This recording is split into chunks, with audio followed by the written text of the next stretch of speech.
E aí, sua maravilhosa! Hoje eu tô aqui com a Rarissa Lopes para uma entrevista sensacional aqui para o Módulo Elite. Então, seja muito bem-vinda a gente, se você já é uma agente oficial ou se você está assistindo essa aula através da nossa comunidade, somente da plataforma, seja muito, muito bem-vinda.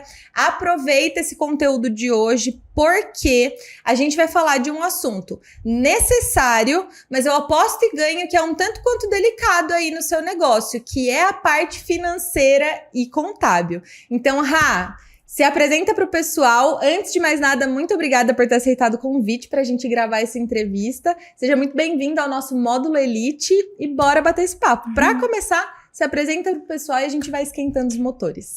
Meu nome é Rarissa, eu tenho 21 anos, tenho uma empresa de contabilidade e gestão financeira, né, BPO Financeiro, e eu que agradeço aí a oportunidade de conversar com vocês e explicar um pouquinho do meu trabalho.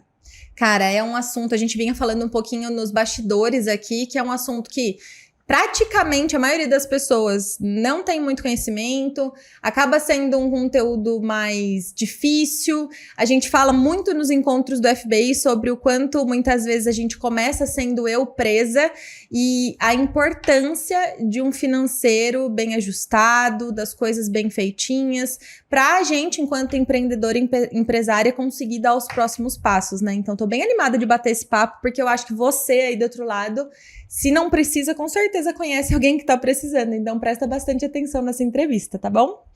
Rá, como eu falei pra você nos bastidores, a mulherada que já tá acostumada, eu sempre gosto de recapitular um pouco até antes da sua área de atuação. A gente sempre fala que o CPF vem antes do CNPJ e com certeza você escolheu essa área de atuação por algum motivo. Então, conta pra gente um pouquinho de você, como que você chegou na contabilidade, no financeiro. Então, Gabi, na verdade, sim, eu me apaixonei pelo empreendedorismo, né, e depois consegui ali ajustar qual área que eu tinha realmente essa paixão, né, de atuar. Então, assim, eu já venho de uma família empreendedora, né, comerciante, então sempre tive já essa noção, né, mesmo que bem ampla, né, mas uma visão empreendedora. E na época eu comecei a trabalhar ali, CLT, né, eu sempre trabalhei na área de administrativa e financeiro, com gestão de contas a pagar, receber. Uhum. E nesse meio tempo eu sempre tentava fazer alguma coisa assim, vamos dizer assim, por fora, né? Vender uma semijoia, vender maquiagem, tanto no sentido de renda extra, quanto no sentido, assim, de poder exercer um papel que eu gostava, né? Que era empreender. Então, surgiu inicialmente com essas atividades, né? Sem conexão nenhuma, né? Ali com a contabilidade. E depois, aos poucos, eu tentei, então, iniciar, de fato, uma loja ali de semijoias, algo nesse sentido, online, mas não era o que eu gostava, né? Eu percebi que não me sentia feliz fazendo isso, era realmente uma renda extra, e depois fui evoluindo, então, aí para outras áreas, tentei roupa, isso e aquilo, não me ajustei. E nesse meio tempo, eu tenho alguns parentes, né, como eu falei, que são empreendedores. E um certo dia, minha tia pediu uma ajuda, né? Aquilo que acho que todo mundo passa, Todo mundo. né? Eu preciso de uma declaração, preciso de, né, uma informação sobre a minha empresa. Não trabalhava na área ainda, mas eu já cursava, né, contabilidade. Então, eu tentei ali auxiliar da forma que eu sabia, né, ajudá-la. E nesse sentido eu comecei a abrir meus olhos, né? Eu falo, nossa, olha como é legal, né? E que eu não precisava ter, né, anos de profissão para conseguir, de repente, ajudar mais pessoas nesse sentido. E foi aí que começou a despertar esse interesse, né, pela contabilidade. E depois dessa declaração, né, que eu fiz, eu comecei a pesquisar mais sobre o que era empreender na contabilidade, empreender na gestão financeira, o que eu poderia oferecer ali de solução, né, para o meu possível cliente. E foi quando eu conheci alguns cursos online, que eu sou a louca do curso. Tenho vários cursos, adoro fazer esses treinamentos, né? Então, comprei ali meu primeiro curso da área contábil, voltado ali para rotinas contábeis mesmo, né? Para complementar o que eu já estava estudando, que eu já tinha estudado. Então, comecei a desenvolver ali pequenos processos, né, contábeis ali, declarações, e comecei ali a divulgar. Primeiro, claro, a gente sempre começa com a família, amigos, e depois eu fui ali começando a me profissionalizar, né. Eu comecei a divulgar no Instagram, comecei a fazer cartãozinho, esse tipo de coisa, e foi quando realmente deu início aí a tudo isso, né, mas realmente começou ali do desejo empreendedor mesmo, e depois foi para a área contábil. Que incrível! E a formação em contabilidade, você tinha meio que certeza desde sempre? Ou você escolheu por, tipo, eliminação daquilo que poderia te aproximar mais das ferramentas para te auxiliar no empreendedorismo e tudo mais? Como é que foi essa escolha da graduação, inclusive? Então, da graduação, na verdade, foi porque quando eu ainda estava na escola, eu fiz um curso técnico ali de administração, então sempre já estive em contato, assim, né, nessa área empresarial. E eu descobri que ali que eu gostava mais nessa parte de números, né, voltado ainda para gestão, e aí fiquei, né, eu determinei qual seria a graduação de acordo com os meus gostos desse primeiro curso. E foi quando eu comecei a olhar ali para contabilidade, né, via a grade curricular, foi quando eu decidi escolher, mas veio bem antes mesmo da escolha de empreender. Eu sempre gosto muito de falar essa coisa da história pessoal, dos gostos pessoais e de como o autoconhecimento ele vai conduzindo a gente aos pouquinhos para aquilo que a gente quer fazer, né? Você tinha uma certeza que era coisa do empreendedorismo. Você teve certeza disso por simplesmente ver os seus parentes, os negócios dando certo e tudo mais? Ou na experiência CLT você já se sentia limitada de alguma maneira? Então, essa questão também foi muito forte, né? Foi quando eu decidi também ali, que eu já estava com a empresa em andamento, eu decidi me desligar da empresa, né, CLT, e ficar só com o escritório. Mas isso também foi algo que contribuiu muito, né? Eu sempre tive o desejo ali de fazer acontecer, né? E às vezes, dependendo da empresa, a gente fica um pouco limitado, né, ali a sua função. Então, eu trabalhava no financeiro, mas eu não podia de fato fazer outras atividades, né, porque eu tinha ali um planejamento a seguir. Isso também me deixava um pouco chateada, né, eu queria realmente contribuir mais, crescer, né, e tudo isso foi uma vontade que surgiu junto com isso, né, de querer empreender, porque realmente eu poderia fazer acontecer da forma que eu queria, né? E também essa questão de ser reconhecido, né? Porque algumas empresas CLT você tem um certo limite ali, né? De reconhecimento, tanto financeiro quanto, assim, de elogios, né? Reconhecimento pela gestão mesmo da empresa, né? Então, me sentia também um pouco limitada nesse sentido. Foi quando eu decidi realmente tentar outro caminho. É muito interessante como a veia empreendedora, quando a gente percebe e alimenta, é realmente aquela pulguinha, né? Você vai se sentir satisfeito até a página 2, se você realmente não tem para onde dar vazão a toda essa energia, quem é empreendedor não vai realmente conseguir ficar muito tempo. Existem algumas empresas que dão essa possibilidade do intraempreendedorismo, né? Mas quem tem essa veia, assim como você, do jeito que você contou a história, é muito natural isso tudo para você, né? Sim, com então, certeza. É muito gostoso ver, ainda mais uma menina muito jovem como você. Eu até perguntei para você nos bastidores, se tem uma fala muito madura e tudo mais, com 21 anos só. Quanto tempo faz que você fez essa transição do CLT? Quanto tempo faz que você tá com a sua empresa? Conta um pouquinho mais agora da RL Contábil. Então, a empresa já existe há em torno de 2 anos, né? Que foi quando realmente eu decidi lá atrás, ali, abrir um Instagram, fazer cartão, de fato, iniciar, né? Mesmo que devagar, foi quando eu comecei, há 2 anos atrás. E nessa época, eu ainda trabalhava, né, em uma empresa CLT, no financeiro, e foi ali que eu comecei a conciliar tudo. Então, a jornada era infinita. Trabalhava até às 6 da tarde, até às 18, né? Chegava em casa, tinha ainda a empresa, né? O escritório para responder cliente, fazer processos. Então, realmente, chegou um momento que eu não consegui mais lidar, né? E nós precisamos, assim, lidar com decisões difíceis, né, no empreendedorismo. Então, chegou nesse momento de pensar, ou eu conseguiria dar esse segundo passo no escritório, de crescer, ou eu ainda levava ele ali como um segundo plano, né? Mas sempre o desejo foi crescer no escritório, né? Era temporário a estadia no CLT. E aí essa transição aconteceu aí depois de aproximadamente 1 ano depois que eu iniciei, de fato. Em algum momento você se sentiu insegura ou com o pé atrás de dar esse passo? Pela idade ou por algum feedback ou, enfim, rolou alguma coisa nesse sentido ou não? Sim, acho que foi bem no começo que aconteceu isso ali, né? Nos primeiros meses, porque é natural que você não tenha uma demanda grande, né? Até porque, assim, comecei divulgando com quem eu conhecia. Eu não sabia métodos de divulgação, marketing, não sabia nada. Então, nós temos essa esperança de que você abre um Instagram ali e tá tudo certo, né? Vai chegar vários clientes, você entregou alguns panfletinhos ali no bairro, vai chegar muitos clientes, mas não é assim, né? Então gera um pouco ali de uma insatisfação natural, né? Até você entender que não é assim que funciona, que empreender é muito mais complicado. Mas sim, foi bem no começo. Depois eu comecei a entender como iria funcionar.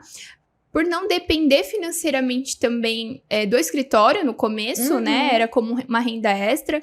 Eu consegui ter essa paciência, né? Essa paz para poder desenvolver tudo no tempo certo. Você fez as coisas de um jeito muito alinhado, né? Passinho por passinho. Quando você se sentiu segura, deu esse passo aí. E como é que foi, por exemplo, você diz que tem a família toda empreendedora e tudo mais. Empreender não é fácil, não é só a panfletagem, por exemplo, no bairro, principalmente na nossa era agora. Eu imagino que seus pais, tios, tudo mais, são mais velhos, eles vêm muitas vezes desse movimento que panfletar no bairro, que ter uma empresa ali de bairro já dá muito certo.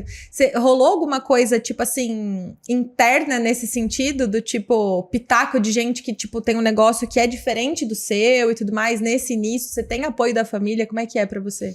Então, nesse sentido que aconteceu no começo, né, foi até por ter esse espelho, né?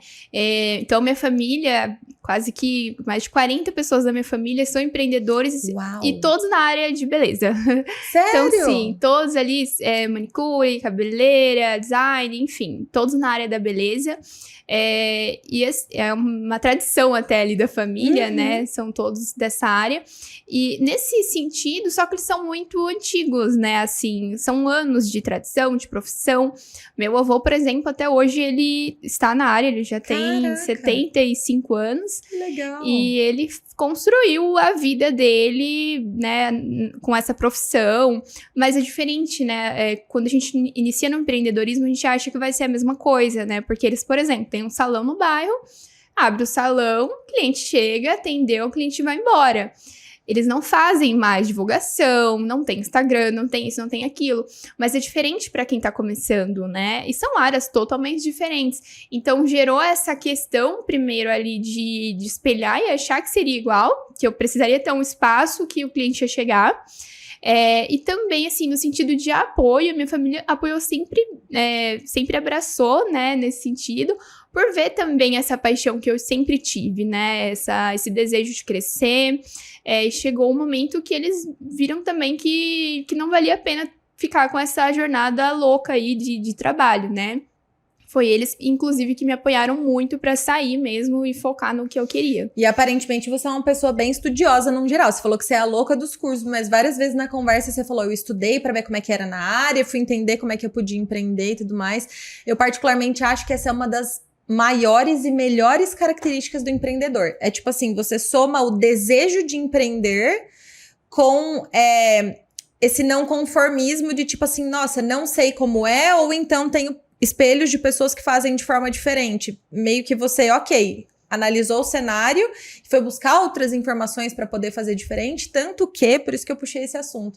No bastidor também a gente vinha conversando que dentro do seu negócio você subnichou para um público que também precisa dessa linguagem mais moderna. Então, acho que você veio disso, né? De experienciar, de entender. Você também é mais jovem, traz toda essa pegada mais jovem. Então, você já tem um nicho de atuação para ajudar essas pessoas que têm até dificuldade de lidar com o escritório de contabilidade ou financeiro com essa vibe um pouco mais tradicional, mais antiga, mais rebuscada. Conta pra gente um pouquinho do seu nicho de atuação, do porquê que você escolheu trabalhar com ele também. Decidi nichar, né, a contabilidade pessoal de negócios digitais, né? O infoprodutor, gestor de tráfego, a social media.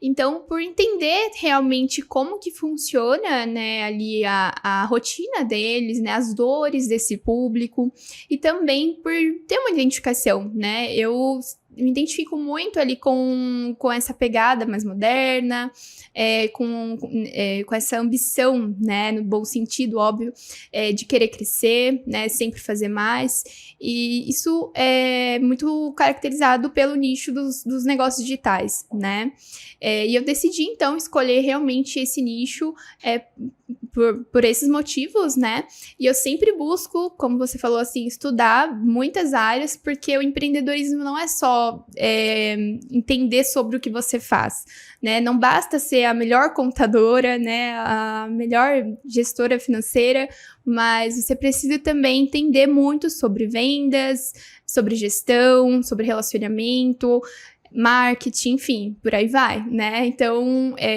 essa é a questão. Você tem que entender tudo isso, ter tempo para estudar, né? E nesse sentido de nichar a empresa foi realmente para conseguir atender um público com mais qualidade, né? Porque nessa área contábil existem muitas questões que são bem específicas, né?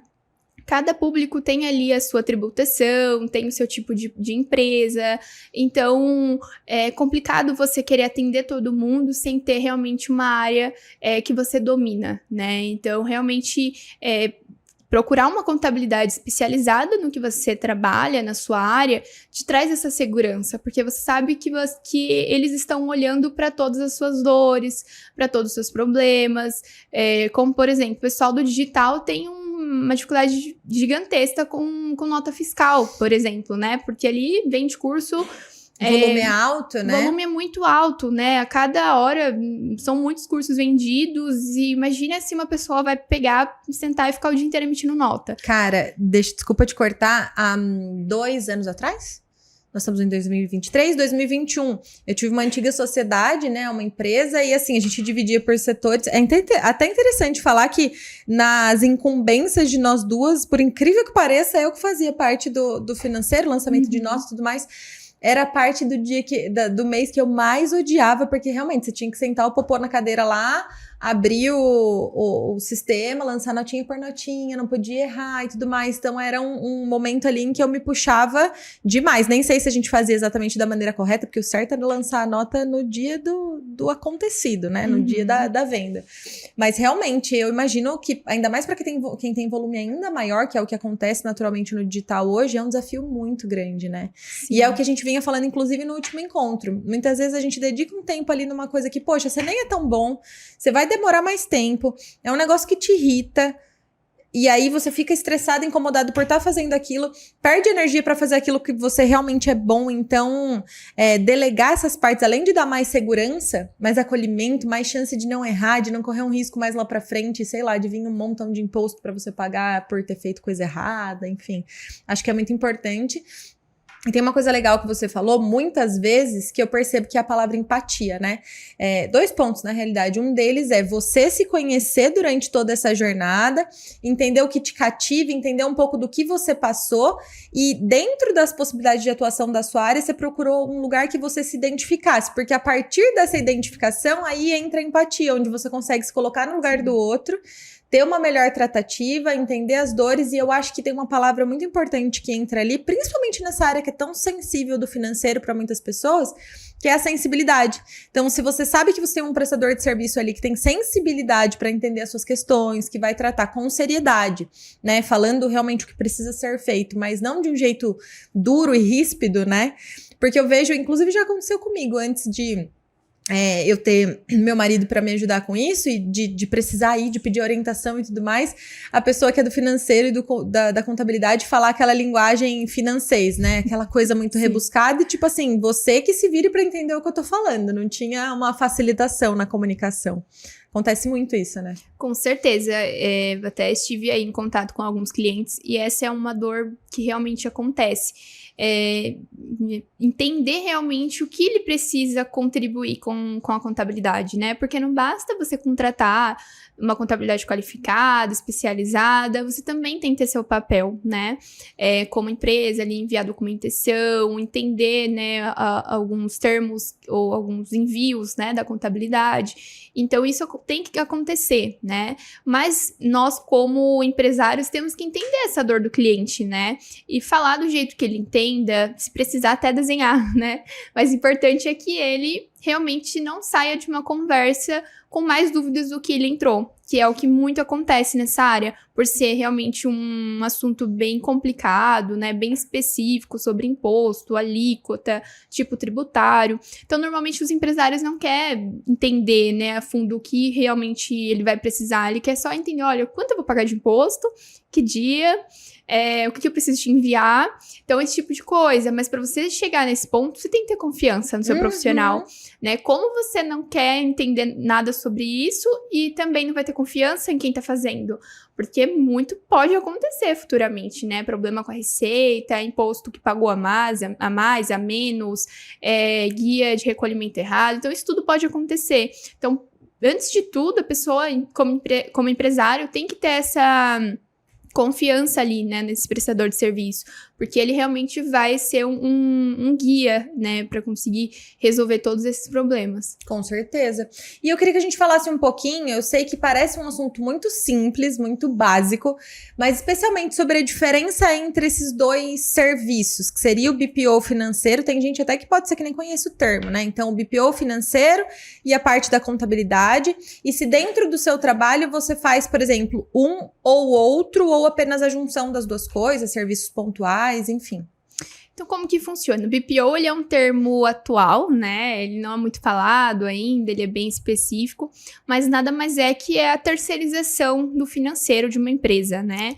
É quando você tem ali demandas de fornecedor para pagar, prestadores de serviços, né?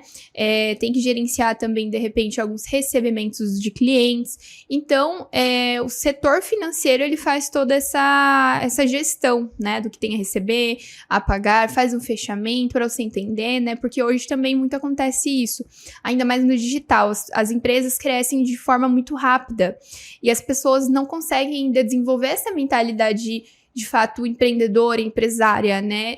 E elas estão muito focadas, eu preciso lançar um segundo infoproduto, preciso lançar uma mentoria, um high ticket, isso e aquilo. Mas você já parou pra pensar se você tá tendo lucro? Nossa. Você já parou pra pensar, tipo, quanto que você tem que pagar de imposto, de funcionário, de prestador de serviço? Então, esse tipo de coisa é uma questão que quase ninguém olha. E é o coração da empresa, né? Porque de nada adianta você crescer, bater meta de faturamento, de vendas, mas se você tá faturando um valor que você tá gastando tudo com despesas do negócio, né? Então, ali no final do período, você não tá tendo lucro, ou um lucro muito baixo, que não vale a pena essa operação, né? E aí entra o papel do gestor financeiro. Então, entender todo esse cenário da empresa, né? Como tá essa precificação, como tá essa organização e fazer esse levantamento, né? Essa precificação inicial e depois manter mensalmente, então, a organização desses indicadores e também desse papel de contas a receber e a pagar. Uhum. E nós trabalhamos, então, ali oferecendo esse serviço mensalmente, né? Terceirizando, então, esse setor para as empresas. E no caso da contabilidade, ele é um serviço complementar, né? Mas diferente nesse sentido. Então, as empresas normalmente precisam muito desses dois papéis, né? E a contabilidade é mais no sentido de resolver burocracias, né? Que é o que ninguém quer saber, ninguém quer olhar.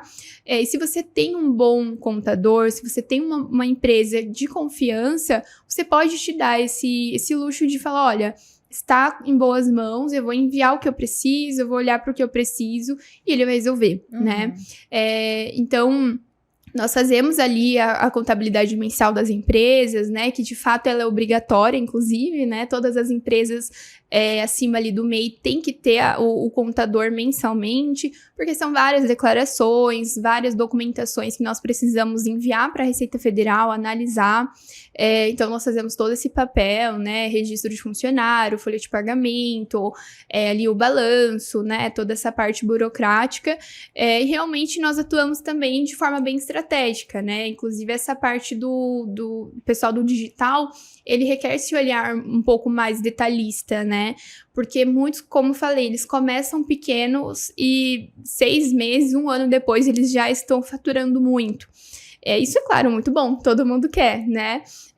Mas às vezes eles não estão preparados, eles não estão adequados no sentido tributário para aquela ocasião, né? Então, nós fazemos sempre uma análise também para entender se a empresa poderia estar pagando menos impostos, que é algo que hoje em dia todo mundo busca, né? Pagar menos impostos para conseguir aumentar o lucro. Então, existe um planejamento tributário também que é feito, um serviço muito bacana, muito no sentido bem parceiro mesmo da empresa, para entender de forma totalmente legal como a gente consegue reduzir os impostos. E eu até preciso fazer um complemento, que eu enxergo isso realmente como um diferencial da sua empresa, porque eu, conhecendo um pouco, assim, dos bastidores, justamente pelo meu marido trabalhar com isso e ter outros conhecidos na área, sei que realmente não são todas as contabilidades que têm esse serviço de realmente... Nem esse serviço, mas esse cuidado dentro do serviço de se preocupar com o bolso do cliente, de se preocupar com o sucesso do cliente, com os resultados dele. Tem muitas contabilidades e isso pode ser também uma coisa do tradicional, né? O contador veio para fazer isso e pronto. É que eu acho que ao longo dos anos vão se inovando e trazendo diferenciais, até por conta da concorrência mesmo, né? Destaca-se quem faz melhor para esse cliente. Mas até um ponto de ser destacado, realmente. Pouquíssimas empresas fazem esse serviço de se preocupar de fato com o bolso do cliente. Eu já vi muita gente, tipo assim, ó, ou a demanda da contabilidade tá altíssima, a pessoa faz nas coxas. Eu conheço uma pessoa até de outro estado, inclusive, que tem uma clínica grande na área de fono, assim, foi uma mentorada minha, que uma parceira minha na época, que fez um trabalho de mapeamento de processo interno ali e tudo mais, viu um buraco, assim, gigantesco, porque ela levantou uma pulguinha, mas a contabilidade em si não estava fazendo essa visão estratégica, teve que vir um profissional de fora para pegar aquele erro, e no fim das contas, aquele erro deu realmente um prejuízo bem grande para a empresa financeira, que se não fosse uma empresa, que no caso dela era, né, muito bem sediada na cidade, com uma demanda de atendimentos alta, nas demais atribuições da empresa estava tudo certo, então ela conseguiu arcar com esse prejuízo, poderia até ter sido uma empresa que tivesse facilmente quebrado, né? Sim, com certeza. Esse tipo de história, infelizmente, é algo que nós sempre escutamos, porque existe, assim como em outras áreas, né, profissionais da área de contabilidade que não têm esse cuidado, né, que eles simplesmente fazem ali o envio das declarações que o cliente mandou, né? Se o cliente mandou, eu fiz. Se não mandou também, tá tudo bem. Não vou perguntar, não vou explicar.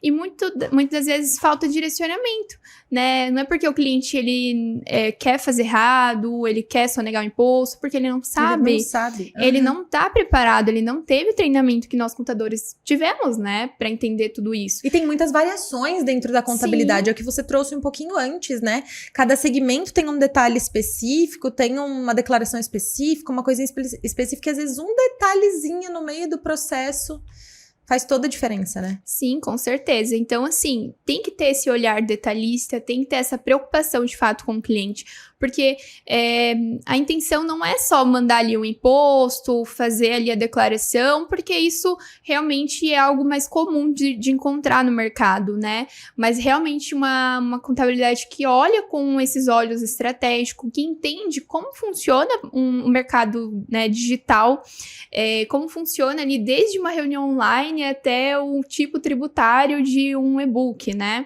Então, esse tipo de coisa, ela só acontece realmente quando você conta com uma pessoa que está, de fato, especializada na sua área.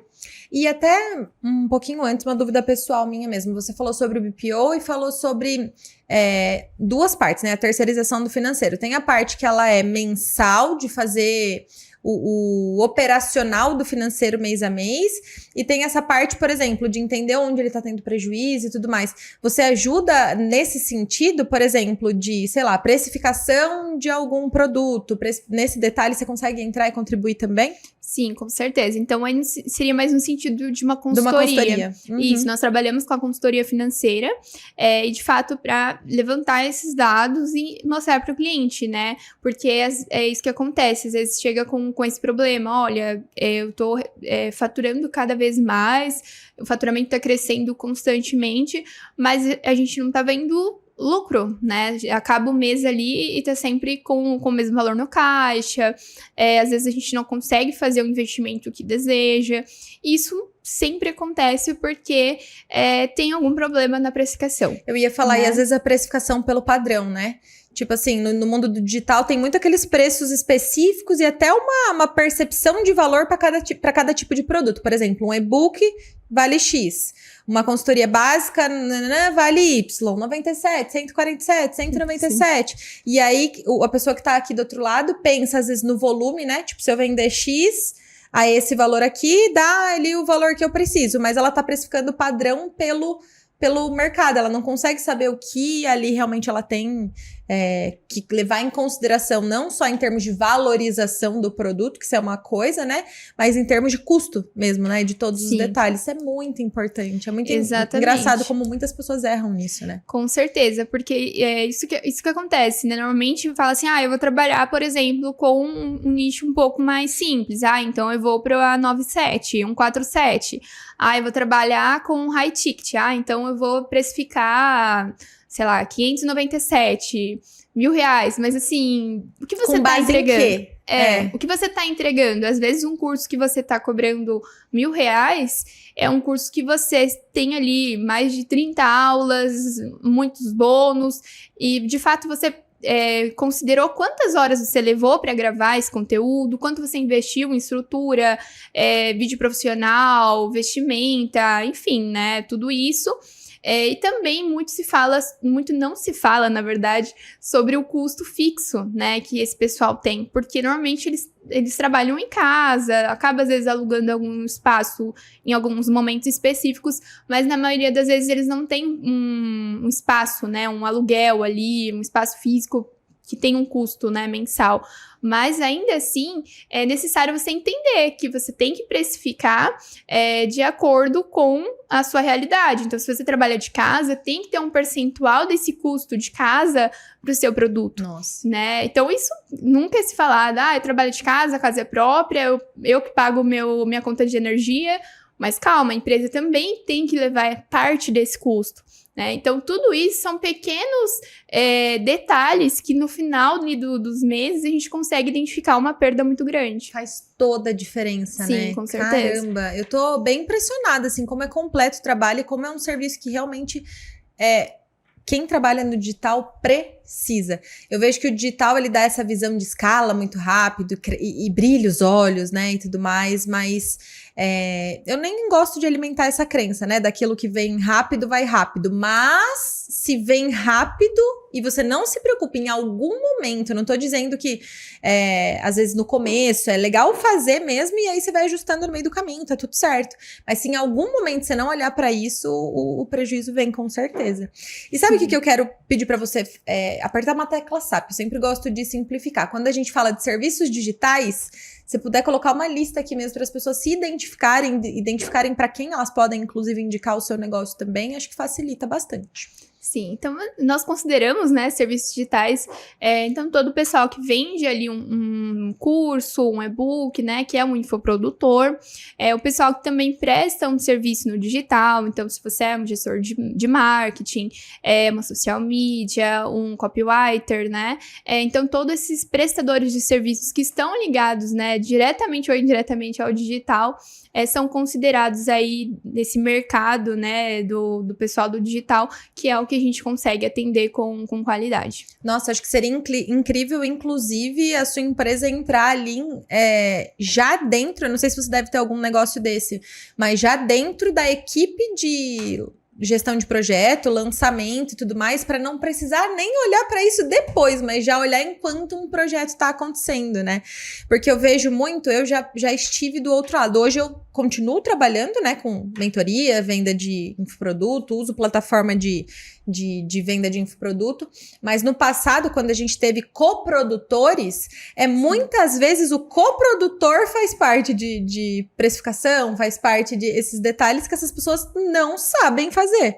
Eu tive 2 sócios no passado que não eram daqui, eram de lá do Ceará, e assim, não que exista, eu não sei, tá? Uma diferença entre estados e tudo mais, mas existe uma diferença até de valor que você dá pra essas coisas. Daqui eu vejo que é um pouco diferente da vibe que pelo menos essas pessoas que a gente fez parceria lá do outro lado tinham. E como é importante muitas vezes o seu trabalho entrar já logo na equipe do projeto em si, eu penso que faz muita diferença. Sim, com certeza, porque nesse sentido, muitas das pessoas acabam fazendo grandes lançamentos e às vezes dá muito certo ali de cara, né? Isso é muito legal, porque realmente ele vende um produto, né? Um curso transformador, né? Ele traz uma solução muito importante ali dentro do público-alvo. Então, realmente, às vezes no primeiro lançamento ele já tem um faturamento muito maior do que o esperado.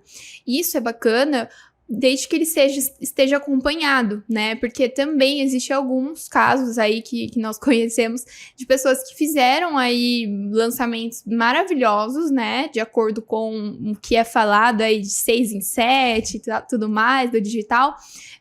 Mas ali a hora que vai procurar uma contabilidade, porque ainda não tinha, né, conta o que aconteceu, o faturamento, olha, seu 1/3, 1/4 ali do lançamento é de imposto, porque não estava bem estruturado, não estava bem enquadrado, né, e depois que o fato já aconteceu, a gente não consegue aí trazer uma solução tão, né, eficaz, porque realmente não teve esse planejamento, né, antecipado. Então, realmente é bem importante já procurar um profissional antes mesmo de fazer o seu primeiro lançamento. Amei. Ó, eu tô amando esse bate-papo, acho que é muito importante pra gente caminhando pro final, se você pudesse dar um aconselhamento para esse seu público-alvo especialmente, que com certeza vai atingir mais mulheres, mais empreendedoras, empresárias, isso se estende a vocês também, apesar do nicho de atuação da Rá ser outro, né? Se você pudesse dar um conselho para essa mulherada, qual seria? Então, meu conselho, assim, não só para o pessoal do digital, mas para todas as mulheres empreendedoras, é que elas estejam sempre muito atentas e sempre estejam abertas ao conhecimento, né? Buscando conhecimento, melhor falando, porque realmente em qualquer área você tem que ter essa visão de fato empresária, né? E ela só é construída se você está procurando constantemente o conhecimento, senão você vai crescer, né, financeiramente ou em outro aspecto, mas você não vai estar bem estruturada e bem desenvolvida. Com certeza. E o conhecimento te proporciona também fazer as melhores escolhas como Sim. parcerias e pessoas que você vai contratar como vocês. Eu vejo, como o seu trabalho, eu vejo que tem muitas pessoas que elas não dão o devido valor para essa área de atuação, mas como a gente falou desde o início, não por maldade, não por desvalorização, mas porque falta conhecimento. Quando a gente tem repertório, a gente consegue se conectar melhor com as pessoas, consegue enxergar valor mesmo. E até falando de uma vibe energética, né, não que seja o caso, mas quando a gente pensa desse jeito em prol do crescimento, quando a gente pensa realmente de um jeito próspero, diria eu vejo que as coisas elas entram num ciclo mesmo de acontecer, de fluir. O que basta é você alimentar o conhecimento, ter uma mentalidade de prosperidade mesmo e fazer a sua parte, né? Cuidar. O meu marido fala muito dessa palavra, o gerir, a palavra gestão tem muito a ver com cuidar. Então, conhecimento e o cuidado, eles andam muito lado a lado nos negócios, né? Sim, com certeza. Tendo conhecimento, você vai entender quais são os próximos passos para realmente conseguir construir um negócio de sucesso. Arrasou! Rá, convida a galera para te seguir, fala sobre suas redes, convida realmente, de repente, para tomar um café e conhecer mais a fundo o seu negócio também. Tá, então meu Instagram é RL Contábil, o Facebook também. Vocês podem ir lá me seguir, tem bastante conteúdo nesse sentido de contribuição financeira, contábil, para vocês conseguirem estruturar bem legal o negócio de vocês. Inclusive, para quem é daqui de Jundiaí, região, a Rá tem um escritório, né? Sim. Fica no bairro da Hortolândia, é isso? Isso, na Hortolândia, escritório físico. Também faço atendimentos presenciais para quem tem interesse, né? E também atendo aí vários estados, inclusive, com essa... sem limitações geográficas, né? Por conta do digital. Mas aqui em Jundiaí também atendo presencial. Então, mulherada, ó, você que é do FBI Clube, que tá vendo essa entrevista aqui, vocês já sabem do movimento, né, que a gente faz dentro do clube sobre realmente agendar um café, sobre entender um pouco mais a fundo. Mais uma vez, eu volto a falar, se não para você, com certeza você tem uma pessoa que você conhece que precisa, que você sabe que vai contribuir nisso mesmo. E se você tá assistindo esse vídeo através da nossa comunidade, ou até mesmo através do YouTube, os contatos da Rá e também do clube e meus vão estar aqui nos comentários, e fica realmente o convite para que você preste mais atenção nessa área, porque realmente às vezes o seu barco tá furado ali num lugar que ainda há tempo de fazer um conserto para que a rota seja corrigida e você realmente colha bons frutos disso sem riscos. Então, fica a minha sugestão aqui do lado de cá de você se munir de informação, como a Rá falou, e realmente procurar um profissional qualificado para poder te ajudar nessa área que é tão importante. Combinado?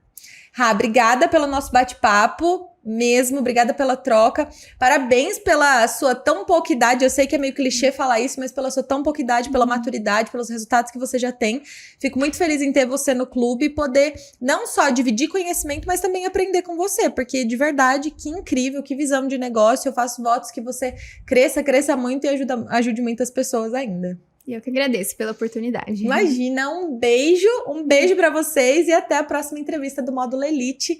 E se você é de Jundiaí, gente, ó, vem pro FBI Clube presencial que com certeza você vai se apaixonar. Tchau!